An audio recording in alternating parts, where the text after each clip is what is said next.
नमस्कार दोस्तों, मैं आकाश अग्रहरी इजी कॉन्सेप्ट विद आकाश में आपका स्वागत और अभिनंदन करता हूं। आज मैं आप लोगों के लिए केमिस्ट्री का दूसरा वीडियो जो कि हमारा जहां से हम लोगों ने उसको ख़त्म किया था उसी के आगे मैं उसकी शुरुआत करता हूं। हम लोगों ने ये केमिस्ट्री में देख लिया था कि हमारे लिए क्या क्या ज़रूरी चीज़ें हैं, क्या क्या हमें ऑल वनडे कॉम्पिटिशन के लिए पढ़ने हैं। ठीक है, तो अब हमारा नया टॉपिक है classification of matter. Classification of matter. तो आइए देखते हैं कि क्या क्लासिफिकेशन, क्या इसका वर्गीकरण होता है। हमें क्या देखना है? क्लासिफिकेशन, वर्गीकरण। हमें मैटर का क्लासिफिकेशन देखना है। यहाँ पे पदार्थ का क्लासिफिकेशन। तो देखिएगा दोस्तों, मैटर का क्लासिफिकेशन दो अवस्थाओं के आधार पर होता है। पहला होता है भौतिक अवस्था, जिसे बोलते हैं फिजिकल स्टेट। क्या बोलते हैं दोस्तों? फिजिकल स्टेट के आधार पर भौतिक अवस्था। इसे क्या बोलते हैं दोस्तों? भौतिक अवस्था के आधार पर मैटर का क्लासिफिकेशन करते हैं। और दूसरा होता है रासायनिक, केमिकल कंपोजिशन के ऊपर। तो इसमें हम लोग देखेंगे केमिकल कंपोजिशन, रासायनिक संगठन के आधार पर, रासायनिक संगठन। तो वन बाय वन हम दोनों क्लासिफिकेशन को देखेंगे दोस्तों। तो सबसे पहला हमारा जो टॉपिक होने वाला है फिजिकल कंपोजिशन के आधार पर। अगर मैं बात करूं फिजिकल कंपोजिशन की, तो फिजिकल कंपोजिशन के आधार पर मैटर को 5 पार्ट्स में डिवाइड किया गया। मैटर को फिजिकल कंपोजिशन, भौतिक अवस्था के आधार पर 5 पार्ट्स में डिवाइड किया गया। सबसे पहला इसमें है सॉलिड। सबसे पहला सॉलिड, जिसे बोलते हैं ठोस दोस्तों। दूसरा होता है लिक्विड, जिसे द्रव बोलते हैं। ध्यान दीजिएगा दोस्तों, ये द्रव है। और पदार्थ की बात करें तो उसे द्रव्य कहते हैं। ठीक है। तीसरा होता है दोस्तों गैस, इसे हिंदी में भी गैस ही कहते हैं। चौथा हमारा जो कि बहुत इंपॉर्टेंट है, जिससे बहुत लोग अपरिचित होते हैं, प्लाज्मा। पदार्थ की चौथी अवस्था को हम लोग प्लाज्मा कहते हैं, इसे हिंदी में भी प्लाज्मा ही कहते हैं। और पदार्थ की 5वीं अवस्था होती है दोस्तों बीईसी, बीईसी, जिसे बोलते हैं Bose Einstein, Bose Einstein condensate, condensate. तो दोस्तों हमें भौतिक अवस्था में इन 5 को देखना है। पहला है ठोस, दूसरा है द्रव, तीसरा है गैस, चौथा है प्लाज्मा, 5वां है बोस आइंस्टाइन कंडेंसेट। तो अगर डेली लाइफ में अगर हम लोग बात करें तो हम लोग इन तीनों से बहुत ज़्यादा परिचित हैं। इन दोनों के अनुप्रयोग बहुत ही कम है, जिसकी वजह से बहुत ज़्यादा लोग इसको नहीं जानते। लेकिन हम लोग इन दोनों को भी देखेंगे कि क्या है, कैसे ये, इसका क्या क्या फॉर्म होता है, इसके क्या क्या एग्जाम्पल्स हैं। लेकिन दोस्तों सबसे पहले हम लोगों को देखना है ये, हम लोग सबसे पहले इसकी बात करेंगे सॉलिड, लिक्विड और गैस की। और इसमें जो भी इसके स्टेट चेंजेबल होते हैं, जैसे कि सॉलिड से लिक्विड में कैसे बदलता है, लिक्विड से गैस में कैसे बदलता है, ये सारी चीज़ों को भी दोस्तों हम लोग देखेंगे। तो आइए एक एक करके हम इन सारी चीज़ों को जानते हैं और समझते हैं कि ये क्या होता है।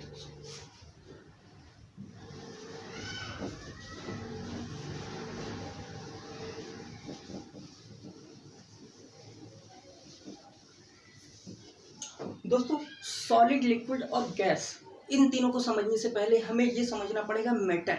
मैटर में क्या क्या होता है। अगर मैं बात करूँ दोस्तों मैटर की, मतलब पदार्थ की, तो दोस्तों जहाँ तक हम जानते हैं कि पदार्थ की जो सबसे छोटी अवस्था होती है उसे बोलते हैं परमाणु।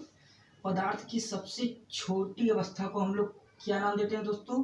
परमाणु, जिसे इंग्लिश में एटम कहते हैं, एटम कहते हैं। अगर मैं परमाणु की बात करूं तो ये पदार्थ की सबसे छोटी इकाई, जैसे कि दोस्तों हमारा जो शरीर है वो कोशिकाओं से मिलकर निर्मित हुआ है। हमारे शरीर की सबसे छोटी इकाई को हम लोग कोशिका कहते हैं। उसी प्रकार जो पदार्थ होता है उसकी सबसे छोटी इकाई को हम लोग एटम कहते हैं। और कई सारे एटम्स मिल करके दोस्तों मॉलिक्यूल्स का निर्माण करते हैं, मॉलिक्यूल्स का निर्माण करते हैं, जिसे हिंदी में बोलते हैं अणु। ध्यान देते हैं दोस्तों कि इन दोनों में क्या अंतर होता है। अगर मैं बात करूं परमाणु और अणु में क्या अंतर होता है, तो पहले इसको भी देख लेते हैं हम लोग। दोस्तों ये परमाणु सबसे स्मॉलेस्ट होता है, सबसे छोटी यूनिट होती है किसी भी पदार्थ की। और अगर मॉलिक्यूल की बात करें तो ये इनसे थोड़े से बड़े होते हैं, तो हम इनको स्मॉलर कह सकते हैं। क्या कह सकते हैं दोस्तों? स्मॉलर। परमाणु की बात करें दोस्तों तो ये स्वतंत्र अवस्था में नहीं पाए जाते हैं। अगर मैं परमाणु की बात करूँ तो ये स्वतंत्र अवस्था में नहीं पाए जाते हैं, इंडिपेंडेंट अवस्था में ये नहीं पाए जाते, इंडिपेंडेंट में स्वतंत्र। और अणु की बात करूं दोस्तों तो ये स्वतंत्र अवस्थाओं में मिलते हैं हमें, ये स्वतंत्र अवस्थाओं में नहीं पाए जाते हैं और ये स्वतंत्र अवस्थाओं में दोस्तों पाए जाते हैं। तीसरी इसकी खासियत की बात करूं तो जो परमाणु होता है, जितने भी केमिकल रिएक्शन होते हैं, जितनी भी अभिक्रियाओं की बात करते हैं तो उसमें जो पार्टिसिपेट करने वाला कण होता है वो परमाणु होता है। तो ये पार्टिसिपेट इन केमिकल रिएक्शन। तो दोस्तों केमिकल रिएक्शन में जो पार्टिसिपेट करता है वो परमाणु होता है और अणु केमिकल रिएक्शन में पार्टिसिपेट नहीं करते। तो ये दोस्तों बेसिक सा डिफरेंस था जो कि जानना बहुत जरूरी था कि परमाणु और अणु में क्या अंतर होता है। दोस्तों अगर हम मॉलिक्यूल्स की बात करें तो देखते हैं मॉलिक्यूल्स का क्या होता है। मॉलिक्यूल्स क्या होते हैं, मान लीजिए दोस्तों ये कोई पदार्थ है, तो पदार्थ में क्या होते हैं, मॉलिक्यूल्स के संग्रह को पदार्थ कहते हैं या फिर कई सारे मॉलिक्यूल से मिलकर के पदार्थ बनता है। तो मॉलिक्यूल्स, और अगर हम देखें कोई पदार्थ है जिनमें ये दो मॉलिक्यूल्स हैं, तो दोस्तों इन दोनों मॉलिक्यूल्स जो आपस में एक दूसरे से लगे होते हैं या फिर उनके बीच की जो भी प्रेशर या फिर बल आपस में बनी रहती है, उनके बीच की क्या कारण होता है। इसका मतलब है कि इन दो मॉलिक्यूल्स के बीच लगने वाले बल को हम लोग क्या कहते हैं। तो ध्यान दीजिएगा दोस्तों, इन दोनों के बीच लगने वाले बल को कहते हैं इंटरमॉलिक्यूलर फोर्स, इंटरमॉलिक्यूलर फोर्स, जिसे बोलते हैं अंतराण्विक बल, अंतराण्विक बल। ध्यान दीजिएगा दोस्तों, ये क्वेश्चन बहुत बार पूछा गया है कि पदार्थ में दो अणुओं के मध्य लगने वाले बल को क्या कहा जाता है। तो इसे बोलते हैं इंटरमॉलिक्यूलर फोर्स, अंतराण्विक बल। अब ध्यान दीजिएगा दोस्तों, ये अंतराण्विक बल दो प्रकार के होते हैं। इसका जो पहला होता है उसे बोलते हैं आकर्षण बल, उसे बोलते हैं दोस्तों आकर्षण बल, जिसे इंग्लिश में हम लोग बोल सकते हैं फोर्स ऑफ अट्रैक्शन। जिसे क्या बोलते हैं दोस्तों, force of attraction. Force of attraction क्या करता है कि अगर कोई दो मॉलिक्यूल्स हैं तो उनको पास लाने की कोशिश करता है। दो मॉलिक्यूल को एक दूसरे के पास लाने के वाला जो बल होता है, जिस बल के कारण दो मॉलिक्यूल्स आपस में और ज्यादा सट जाते हैं, उसे बोलते हैं फोर्स ऑफ अट्रैक्शन, आकर्षण बल। इसका मतलब कोई भी दो मॉलिक्यूल्स जब अपना स्टेट चेंज करते हैं तो अगर वो पास आ रहे हैं तो वो कारण क्या होता है, आकर्षण बल। और इसका दूसरा फॉर्म होता है दोस्तों विकर्षण बल या प्रतिकर्षण, इसे भी इसे बोल सकते हैं विकर्षण बल, जिसे बोलते हैं दोस्तों फोर्स ऑफ रिपल्सन। इसे क्या बोलते हैं दोस्तों, फोर्स ऑफ रिपल्सन।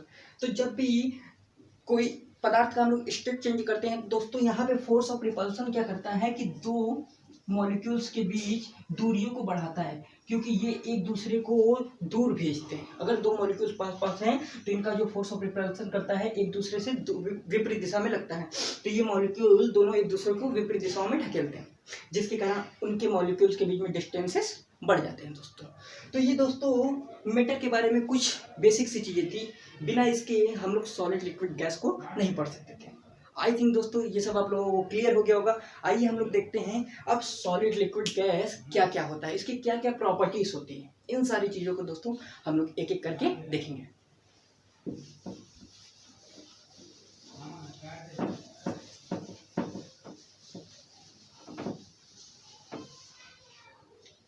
देखिए दोस्तों, अगर मैं बात कर लूं सॉलिड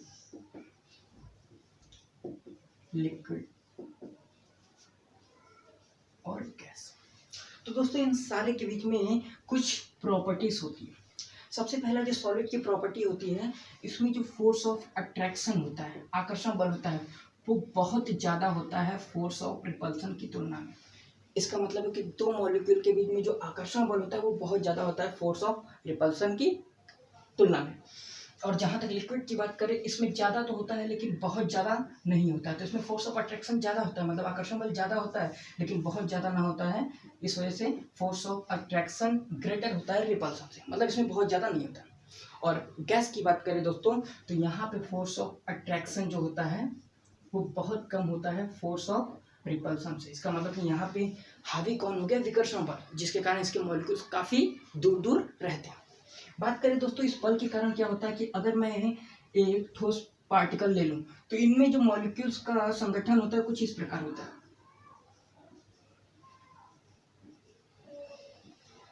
इनमें जो मॉलिक्यूल्स रहते हैं दोस्तों बहुत ही पास पास आपस में एक दूसरे से लगे हुए होते हैं। क्यों? क्योंकि जो फोर्स ऑफ अट्रैक्शन दो मॉलिक्यूल के बीच में आकर्षण बल होता है वो बहुत ज़्यादा होता है, जिसके कारण वो एक दूसरे के बहुत पास पास रहते हैं। अगर मैं बात करूँ इसमें, तो दोस्तों इसकी तुलना में इसमें जो फोर्स ऑफ अट्रैक्शन होता है ज़्यादा होता है, बहुत ज़्यादा नहीं होता है, जिसके कारण से मॉलिक्यूल्स कुछ इस प्रकार से संग्रहित रहते हैं। तो इसमें बहुत ज़्यादा दूर भी नहीं रहते हैं, बहुत ज़्यादा पास भी नहीं रहते हैं। लेकिन अगर इसी की तुलना में मैं बात कर दूँ गैस की दोस्तों, तो गैस में जो ठोस पार्टिकल्स होते हैं कुछ बहुत ही डिस्टेंस बना करके वो इस तरीके से रहते हैं कि ये दो मॉलिक्यूलों के बीच की दूरी बहुत ज़्यादा होती है। क्यों? क्योंकि यहाँ पे फोर्स ऑफ रिपल्सन मतलब एक दूसरे को विपरीत दिशाओं में ढकेलने वाला बल बहुत ज़्यादा होता है, जिसके कारण से इनके मॉलिक्यूल्स बहुत ज़्यादा पास नहीं आ पाते हैं दोस्तों। और भी बहुत सारी प्रॉपर्टीज़ की बात करेंगे दोस्तों हम लोग, जैसे कि सॉलिड में जो इसका मेल्टिंग पॉइंट होता है दोस्तों और इसका बॉइलिंग पॉइंट की बात कर लें, वो बहुत ज़्यादा होता है, वेरी हाई। क्या होता है दोस्तों? अगर किसी सॉलिड की बात करूं, मेल्टिंग पॉइंट गलनांक बिंदु और बॉइलिंग पॉइंट क्वथनांक बिंदु बहुत ज़्यादा होता है। ठीक है दोस्तों। और अगर इसी की तुलना में मैं इसमें बात कर लूँ तो इसमें ज़्यादा तो होता है लेकिन इससे कम होता है। तो अगर मैं इसकी बात करूं तो इसमें जो मेल्टिंग पॉइंट और बॉइलिंग पॉइंट होता है ठोस से कम होता है, ठोस से कम होता है दोस्तों। ठीक है दोस्तों। और अगर गैस की बात कर लूँ तो इसमें बहुत कम होता है, वेरी लो। इसकी बात कर देंगे तो ये क्या हो जाएगा दोस्तों? Very low. इसमें जो मेल्टिंग पॉइंट गलनांक बिंदु और क्वथनांक बिंदु होता है बहुत कम होता है। अगर मैं इसकी दोस्तों डेंसिटी की बात कर दूँ, घनत्व की बात कर दूं, तो इसका जो डेंसिटी होता है बहुत हाई होता है दोस्तों। इसका डेंसिटी बहुत हाई होता है। डेंसिटी का फॉर्मूला भी हम लोग जानते हैं दोस्तों, घनत्व बराबर होता है द्रव्यमान बटे में आयतन, द्रव्यमान बटे में आयतन, जिसे बोलते हैं मास पर वॉल्यूम, मास पर वॉल्यूम। ओके दोस्तों, इसका डेंसिटी हाई होता है और इसमें क्या होता है, इसका जो डेंसिटी होता है सॉलिड से कम होता है। इसका जो डेंसिटी होता है लिक्विड का सॉलिड से कम होता है। और बात रही इसकी, तो इसका जो डेंसिटी होता है बहुत कम। आइए दोस्तों इसके शेप और साइज की बात करते हैं। शेप और साइज की बात करते हैं तो जैसे कि दोस्तों हमें भी पता है कि कोई लकड़ी है, कोई पत्थर है, तो इसका आकार जल्दी बदलता नहीं, इसकी आकृति जो रहती है वैसे ही रहती है। तो इसका जो आकृति होता है वो नहीं बदलता है, नेवर चेंज। या फिर इसकी बात करें तो ये निश्चित रहता है। क्या रहता है दोस्तों? निश्चित रहता है, डेफिनेट रहता है, निश्चित या फिर डेफिनेट रहता है। लेकिन अगर दोस्तों मैं लिक्विड की बात करूं तो इसकी आकृति बदल जाती है, क्योंकि आप जानते हैं कि अगर पानी को किसी बॉटल में रखा जाता है तो बॉटल के आकार का, ग्लास में रख दीजिए ग्लास के आकार का, थाली में उसको गिरा दीजिए वो थाली के आकार का हो जाता है। तो मतलब कि पानी क्या होता है कि जहाँ पे रखते हैं तो उस आकार से उसका जो वॉल्यूम होता है वो फ्लैट होना स्टार्ट कर देता है। ठीक है दोस्तों। तो इसका आकार क्या होता है दोस्तों? बदलता रहता है। इसके आकार की बात करते हैं तो बदलता है,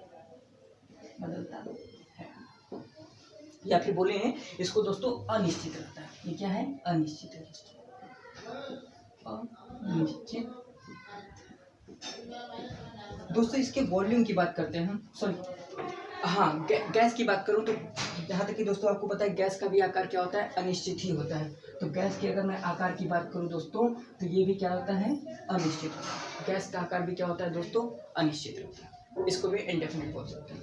ठीक है। इसके वॉल्यूम की बात करता हूँ दोस्तों, तो वॉल्यूम क्या होता है? इसका निश्चित होता है दोस्तों। इसका वॉल्यूम क्या होता है? निश्चित होता है। इसका जो आयतन होता है वो कभी नहीं बदलता है। और आयतन की बात करूं दोस्तों तो लिक्विड का भी आयतन नहीं बदलता है, तो इसका भी आयतन क्या होता है दोस्तों? निश्चित ही रहता है। लेकिन अगर मैं गैस के आयतन की बात करूं तो दोस्तों इसका आयतन और शेप साइज दोनों की मैं बात कर देता हूं। शेप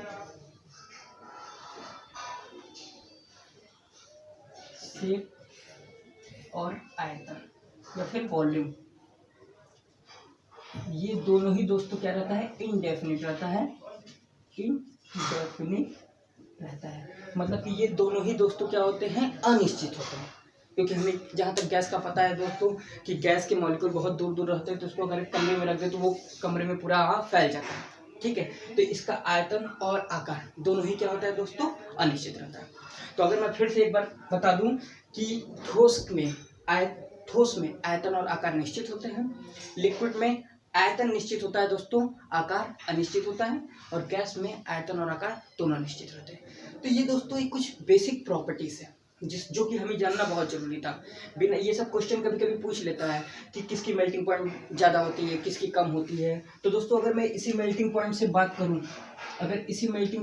करूं गलनांक बिंदु से, तो कौन सा ऐसा धातु है दोस्तों जिसका मेल्टिंग पॉइंट बहुत ज़्यादा होता है। अगर मैं धातुओं में बात करूं तो किस धातु का मेल्टिंग पॉइंट सबसे ज़्यादा होता है दोस्तों, तो याद रख लीजिएगा ऑस्मियम। क्या होता है दोस्तों, ऑस्मियम का मेल्टिंग पॉइंट दोस्तों बहुत ज़्यादा होता है, सबसे ज़्यादा होता है धातुओं में। और अगर मैं यही बोल दूं कि कौन से धातु का मेल्टिंग पॉइंट सबसे कम होता है दोस्तों, तो ये सबसे ज़्यादा होता है, ऑस्मियम का। और अगर इसमें मैं कम की बात कर दूं तो दोस्तों मरकरी का दोस्तों मेल्टिंग पॉइंट सबसे कम होता है। जहाँ तक कि आपको पता है दोस्तों, मरकरी एकमात्र ऐसा धातु है जो कि द्रव अवस्था में पाया जाता है, जिस कारण से इसका मेल्टिंग पॉइंट बहुत कम होता है। आइए दोस्तों, ये सारी चीज़ें आप लोगों को समझ में आ गई होंगी। अब हम लोग आगे की ओर बढ़ते हैं और देखते हैं कि सॉलिड, लिक्विड और गैस आपस में कैसे चेंज होते हैं। इनकी चेंजिंग ऑफ स्टेट को हम लोग देखते हैं।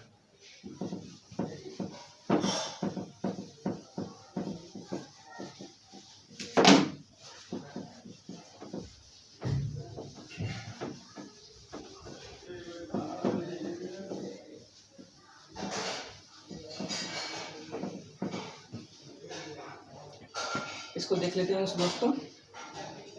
यहाँ पे सॉलिड, ठोस, लिक्विड, द्रव, गैस। ठीक है दोस्तों, अब हम लोग देखते हैं दोस्तों, सबसे पहले सॉलिड जब लिक्विड में बदलता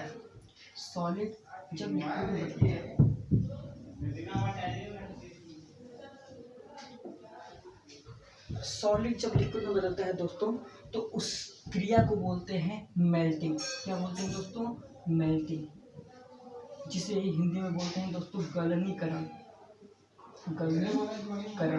ठीक है। और जिस टेम्परेचर के बाद, हमें पता है दोस्तों कि जैसे कोई भी ठोस है, अगर वो द्रव अवस्था में बदलने होता है तो कुछ एक टेम्परेचर के बाद होता है। जैसे कि अगर किसी ठोस के टेम्परेचर को हम लगातार बढ़ाते बढ़ाते एक ऐसा समय आता है जब वो ठोस बदलने लगता है द्रव अवस्था में। ठीक है दोस्तों, तो जिस टेम्परेचर के बाद ठोस द्रव अवस्था में बदलने के लिए तैयार हो जाता है, उस टेम्परेचर को बोलते हैं दोस्तों मेल्टिंग पॉइंट। क्या बोलते हैं दोस्तों, मेल्टिंग पॉइंट। तो याद रखिएगा दोस्तों, जब हम किसी भी ठोस का टेम्परेचर लगातार इंक्रीज करते हैं, बढ़ाते जाते हैं, तो वो ठोस लिक्विड में बदलने के लिए तैयार हो जाता है दोस्तों। और इस क्रिया को मेल्टिंग यानी कि गलनीकरण बोलते हैं। और जिस टेम्परेचर के बाद ठोस द्रव में बदलने के लिए तैयार हो जाता है, उसे बोलते हैं मेल्टिंग पॉइंट दोस्तों। आई थिंक ये समझ में आया होगा दोस्तों। और जहाँ तक इसका एग्जाम्पल की बात कर ले दोस्तों, तो आइस आप लोगों को पता होगा दोस्तों। आइस को जब हम लोग इसका टेम्परेचर इंक्रीज करने लगते हैं, तो एक समय ऐसा आता है कि दोस्तों आइस अब वाटर में चेंज होने के लिए तैयार हो जाता है। आइस किस में चेंज होने के लिए तैयार हो जाता है, वाटर में। तो अगर यहाँ से मैं आइस के मेल्टिंग पॉइंट की बात करूँ, तो आइस का मेल्टिंग पॉइंट होता है दोस्तों 0 डिग्री सेल्सियस, या फिर इसी को बोल सकते हैं 273 केल्विन। इसे क्या बोल सकते हैं दोस्तों, 273 केल्विन। कई बार ये सारे क्वेश्चन में पूछे जाते हैं कि आइस का मेल्टिंग पॉइंट क्या होता है, मतलब कि आइस किस टेम्परेचर के बाद द्रव में बदलना स्टार्ट कर देता है दोस्तों, तो वो क्या है, 0 डिग्री सेंटीग्रेड। आइए दोस्तों देखते हैं कि अब अगर लिक्विड गैस में बदलने के लिए क्या होता है। दोस्तों इस बात को थोड़ा सा और मैं बताना चाहूँगा। आप इस बात को समझ पाते हैं कि ठोस लिक्विड में कैसे बदल जा रहा है। अभी हमने इसके पहले देखा था कि ठोस में होता क्या है, फोर्स ऑफ अट्रैक्शन बहुत ज़्यादा होता है फोर्स ऑफ रिपल्सन से।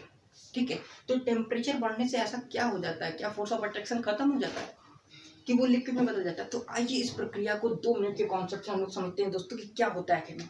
दोस्तों एक बात आप हमेशा याद रखिएगा, टेम्परेचर और प्रेशर में क्या रिलेशन होता है। दोस्तों टेम्परेचर इनवर्सली प्रोपोर्शनल दैट होता है प्रेशर के।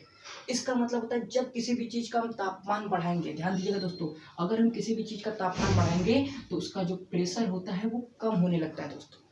अगर किसी भी चीज़ का हम टेम्परेचर बढ़ाते हैं तो उसका प्रेशर कम होने लगता है। वही प्रक्रिया यहाँ होती है दोस्तों। अगर कोई ठोस है, इसके मॉलिक्यूल्स बहुत पास पास है, पास पास होने का मतलब क्या होता है दोस्तों कि इसकी मॉलिक्यूल्स एक दूसरे पर बहुत ज़्यादा प्रेशर लगाए बैठे हैं, ठीक है। लेकिन जब मैंने टेम्परेचर इंक्रीज किया तो इन मॉलिक्यूल्स के बीच प्रेशर जो होगा वो क्या होगा दोस्तों, कम होगा। और यही कम होकर वो कुछ इस प्रकार से होने लगते हैं। और अभी हमने देखा था कि जब मॉलिक्यूल के बीच में डिस्टेंस थोड़ी सी बढ़ जाती है तो वो किस स्टेट में पहुंच जाते हैं दोस्तों, लिक्विड स्टेट में पहुंच जाते हैं। तो दोस्तों जब हम टेम्परेचर इंक्रीज करते हैं तो जो फोर्स ऑफ अट्रैक्शन होता है दोस्तों वो धीरे धीरे कम होने लगता है। क्यों? क्योंकि प्रेशर घटने लगता है दोस्तों।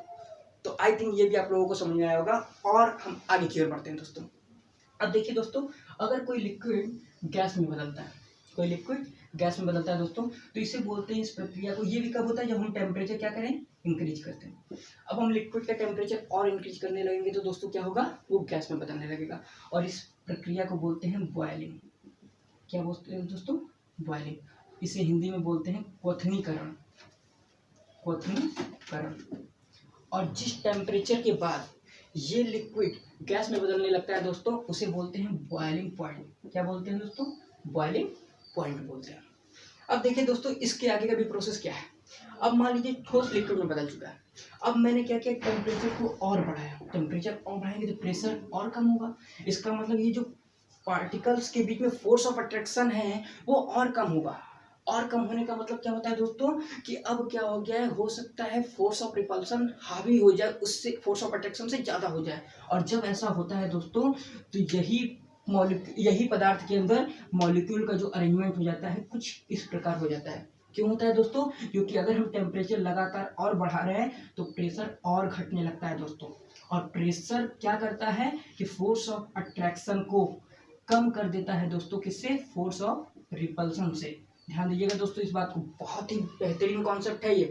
पूरा का पूरा फिनोमिना फोर्स ऑफ अट्रैक्शन और फोर्स ऑफ रिपल्सन का है। अगर हम इस बात को नहीं समझ पाए तो हमें स्टेट चेंज का कुछ भी समझ में नहीं आएगा। तो इस बात को हमेशा याद रखिएगा और पूरी की पूरी प्रक्रिया इस पे बेस्ड है।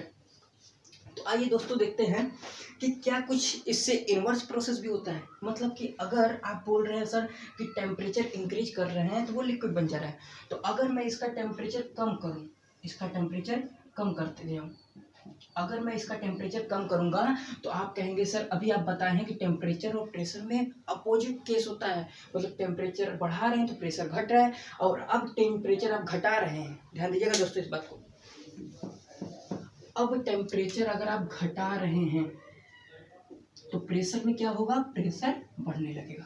इसका मतलब कि मान लीजिए यहाँ पे कोई केस है, ये लिक्विड अवस्था है, अब इसका मैं टेम्परेचर घटा रहा हूँ तो प्रेशर क्या होगा दोस्तों, बढ़ेगा। और प्रेशर बढ़ेगा तो ये रिवर्स में चले जाएंगे और इनके पार्टिकल अब क्या होने लगेंगे, धीरे धीरे दोस्तों पास आने लगेंगे। और पास आकर के इनके बीच में मॉलिक्यूल्स का जो अरेंजमेंट होता है दोस्तों कुछ इस प्रकार होता है। और जब मॉलिक्यूल्स का अरेंजमेंट इस प्रकार होता है, या फिर हम ये कह सकते हैं कि फोर्स ऑफ अट्रैक्शन अब बढ़ने लगता है, तो फोर्स ऑफ अट्रैक्शन बढ़ करके क्या हो जाएंगे दोस्तों, ये सॉलिड स्टेट में चेंज होना स्टार्ट कर देते हैं। और इसका एग्जांपल भी हम लोग वाटर को ले सकते हैं, क्योंकि वाटर का अब टेम्परेचर हम लोग क्या करने लगते हैं दोस्तों, कम करने लगते हैं। वाटर का टेम्परेचर धीरे धीरे कम करते करते वो किस पे आ जाता है, सॉलिड स्टेट पे आ जाता है दोस्तों। ठीक है दोस्तों, अब देखते हैं दोस्तों कि क्या कोई गैस लिक्विड में भी बदल सकता है। मतलब कि अभी मैंने लिक्विड को गैस में बदल दिया, तो गैस को लिक्विड में भी बदला जा सकता है, बिल्कुल बदला जा सकता है दोस्तों। अगर मैं टेम्परेचर बढ़ा रहा हूँ तो लिक्विड गैस में बदल रहा है, तो अगर मैं टेम्परेचर घटाने लगूँ, अगर मैं टेम्परेचर घटाने लगूँ तो वो गैस लिक्विड में बदलने लगता है। इस क्रिया को बोलते हैं दोस्तों कंडेंसेशन, कंडेंसेशन, जिसे बोलते हैं संघनन, संघनन। अब देखिए दोस्तों ये क्या होता है, इन सारी चीजों को हम लोग देखते हैं, संघनन। और ये जिस टेम्परेचर पर होता है, जिस टेम्परेचर के बाद ये गैस लिक्विड में स्टार्ट बंद होना, मतलब कि टेम्परेचर को कम करते करते ऐसा कौन सा टेम्परेचर होता है जिसके बाद गैस लिक्विड में बदलने लगता है, तो उसे बोलते हैं दोस्तों इंग्लिश में ड्यू पॉइंट। क्या बोलते हैं दोस्तों, ड्यू पॉइंट। मतलब कि कोसांक बिंदु। अब देखिएगा दोस्तों, आप कहेंगे सर कैसे ये होता है, ये क्या होता है। दोस्तों आपने एक बात सुना होगा, बादल। आपने कभी सोचा है कि क्लाउड कैसे बनता है? तो दोस्तों देखिए होता क्या है कि क्लाउड में दो चीजें होती है दोस्तों। अगर मैं इसको थोड़ा सा मिटा करके आपको समझाना चाहूँ, एक होता है दोस्तों क्वथनीकरण, एक होता है दोस्तों क्वथनीकरण, और एक होता है दोस्तों वाष्पोत्सर्जन। वाष्पोत्सर्जन इसे बोलते हैं बॉयलिंग और इसे बोलते हैं इवेपोरेशन। इवेपोरेशन।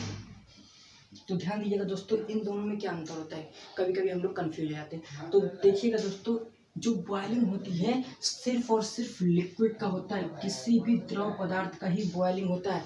जैसे कि मैं बोल दूँ वाटर, तो वाटर क्या होता है कि 100 डिग्री टेम्परेचर पे उबलना स्टार्ट कर देता है, ठीक है। एल्कोहल की मैं बात कर दूं तो एल्कोहल क्या होता है 57 डिग्री सेंटीग्रेड पर उबलना स्टार्ट कर देता है। तो ये सब क्या होते हैं, बॉयल होते हैं।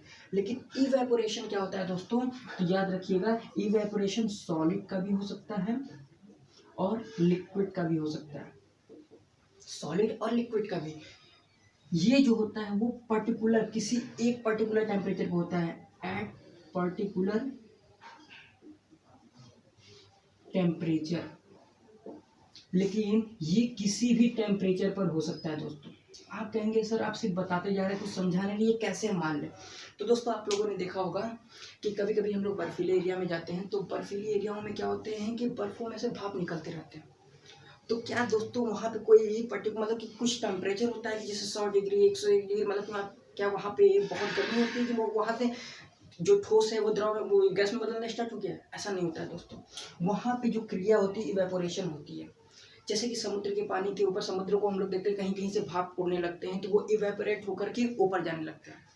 अगर मैं दोस्तों और भी बहुत सारे झील या फिर झरनों की बात करें, तो वहाँ से भी क्या होता है, पानी में से कोई भाप निकलते हैं और वो ऊपर की ओर जाने लगते हैं। तो ये किसी भी टेम्परेचर पर हो सकता है दोस्तों। लेकिन बॉइलिंग क्या होता है, जैसे वाटर को हम उबालते रहे, लेकिन जब 100 डिग्री सेंटीग्रेड के बाद ऊपर और टेम्परेचर बढ़ाते हैं तो वो क्या करता है, उबलना स्टार्ट होता है। तो आई थिंक दोस्तों ये दोनों चीज़ आप लोग को समझ में आया होगा। तो याद रख लीजिएगा दोस्तों कि वाटर का जो बॉइलिंग पॉइंट होता है वो 100 डिग्री सेंटीग्रेड होता है। और अगर मैं अल्कोहल की बात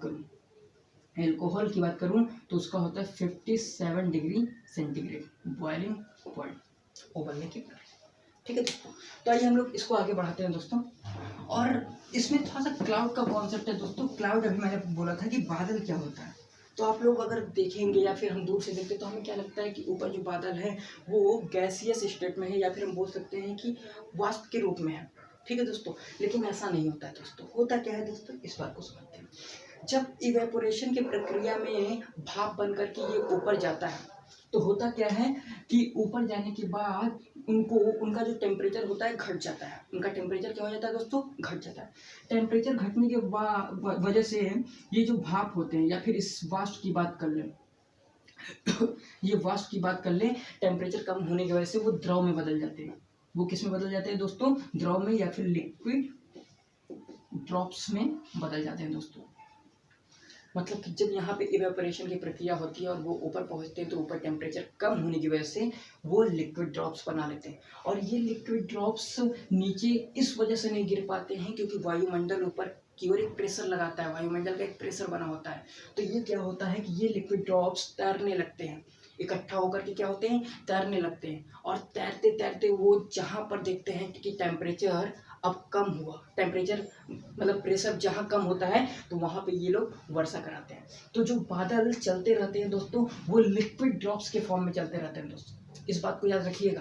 तो जो भी बादल होते हैं, क्लाउड की मैं बात करूँ तो क्लाउड जो प्रोसेस है वो कंडेंसेशन से ही क्लाउड का निर्माण होता है दोस्तों। ये बात याद रखिएगा। क्लाउड का जो प्रोसेस है, क्लाउड कैसे बनता है, तो ये वाष्प लिक्विड ड्रॉप्स में बनते हैं। ये इसी प्रोसेस से होता है कि गैस किस में बदलने लगता है दोस्तों, लिक्विड में, जिसे क्या बोलेंगे, कंडेंसेशन प्रोसेस।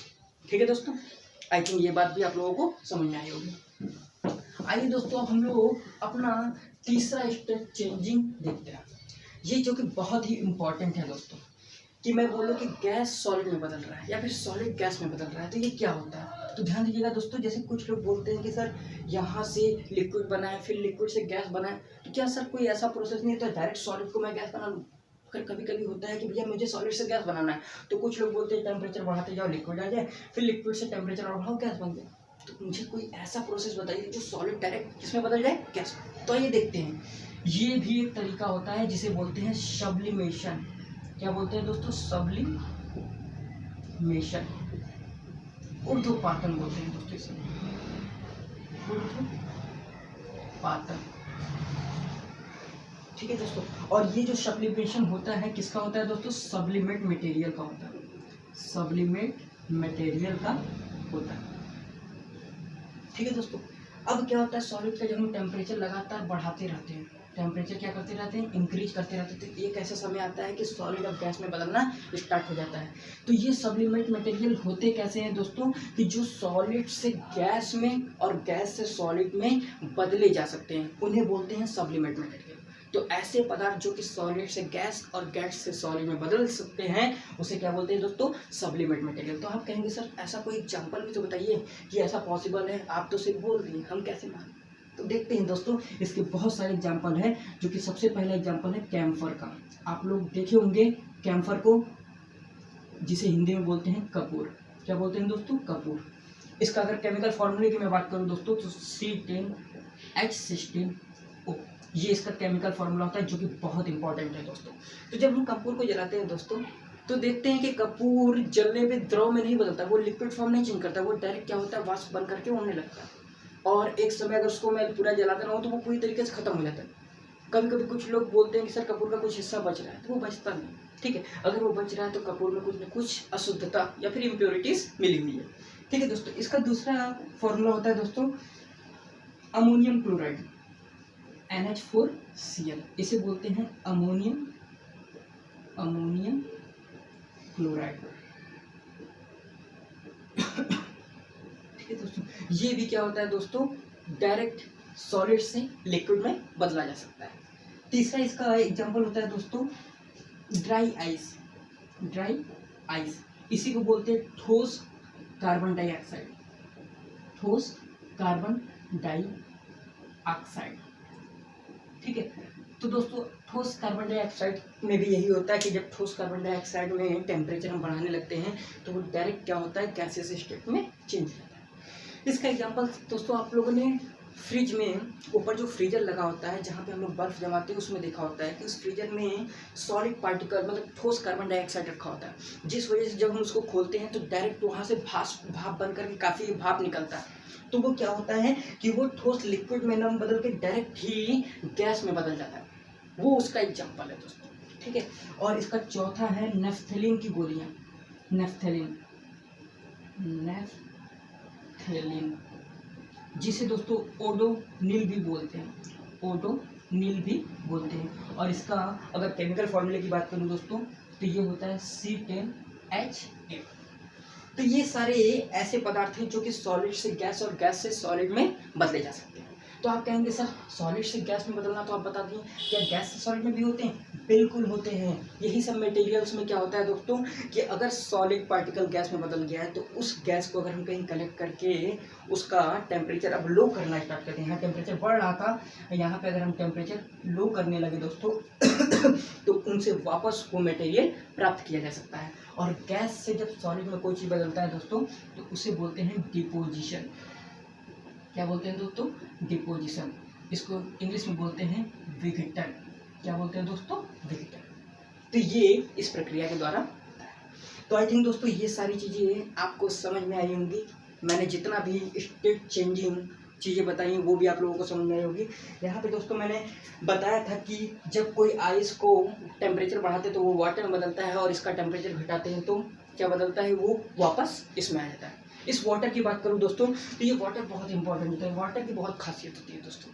जैसे कि हम लोग बोलते हैं कि कोई भी ह्यूमन बॉडी है, जैसे हमारा शरीर है, तो हमारे शरीर में हमारा कुछ वजन है, तो हमारे वजन का 70% भाग जल होता है दोस्तों। ये बात याद रखिएगा।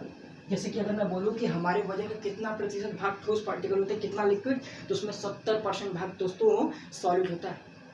या फिर मैं दोस्तों बात कर लूँ कि हमारे ब्लड में एक पदार्थ पाया जाता है प्लाज्मा।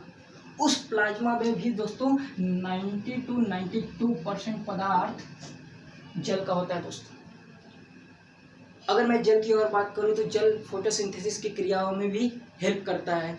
हम जानते हैं कि कार्बन डाइऑक्साइड का वाटर से क्रिया होता है सनलाइट की उपस्थिति में, तब जाकर ग्लूकोज का निर्माण होता है। ठीक है दोस्तों, अगर इस वाटर की मैं बात करूँ दोस्तों तो ये जो इसका जो क्या नाम है कि पीएच मान होता है शुद्ध जल की। अगर मैं पीएच मान की बात करूँ दोस्तों, ध्यान दीजिएगा, अगर मैं शुद्ध जल के पीएच मान की बात करूँ तो वो होता है 7। लेकिन अगर इसी जगह दोस्तों मैं समुद्री जल के पीएच मान की बात करूं तो समुद्री जल का पीएच मान होता है दोस्तों 8.4। आई थिंक दोस्तों ये सारी जानकारी आपको अच्छी लगी होगी, और अगर इसमें कोई भी डाउट्स आपको लगे तो आप कमेंट जरूर कीजिएगा, और मेरी कोई भी कमियां हो या फिर मेरे पढ़ाने के स्टाइल में कोई भी चेंजेस की ज़रूरत हो तो आप बताइएगा और मुझसे संपर्क कीजिएगा। मैं आपकी हेल्प ज़रूर करूंगा और मैं अपनी कमियों को दूर करने की पूरी कोशिश करूंगा। तो have a good day for all of you. Thank you so much.